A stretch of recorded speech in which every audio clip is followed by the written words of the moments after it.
السادة الفنانين الفنانات، السادة أطر جمعية المجتمع المدني، كاع محترفين باش ان شاء الله نرجعوا للميدان بقوه. لا فقدنا كي بحال هاد الليالي صراحه، ليالي المسرح يسكن. فنقول لكم فرصه ممتعه مع شباب مدينه يسكن. مؤلف ومؤطر ومخرج مسرحي من رواد المسرح بهذا الإقليم منذ السبعينات،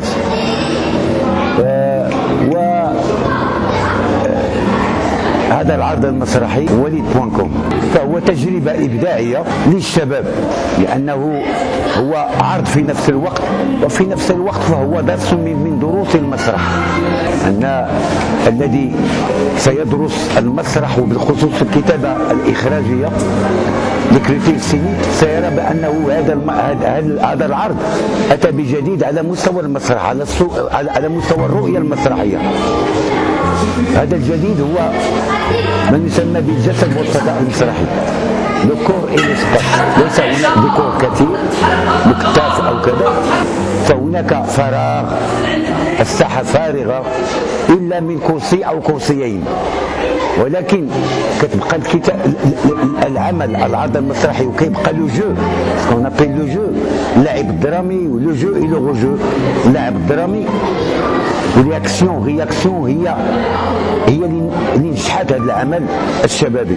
ثم ان هناك كذلك تغيير فضاءات متعدده، من فضاء المنزل الى فضاء الشاطئ الى الحديقه الى غير ذلك، ولكن هذا لي شونجمون دي زيسباس هو من رؤيه جديده في الكتابه المسرحيه. كتبقى تجربه فعلا كتخون شي شويه الشباب ديالنا، لانه هذا راجع للتكوينات والتاطيرات، فهم يلا داخلين لهذا الميدان المسرحي.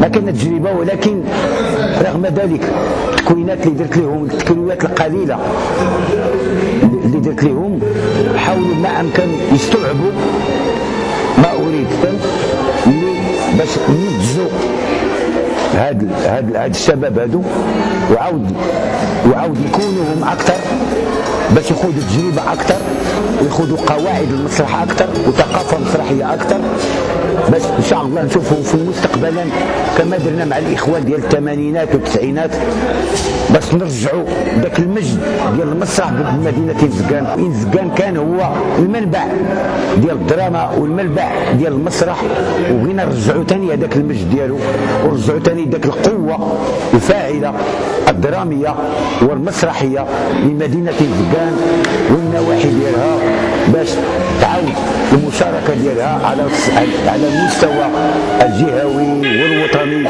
ولما لا الدولي، وهذا ما نريد.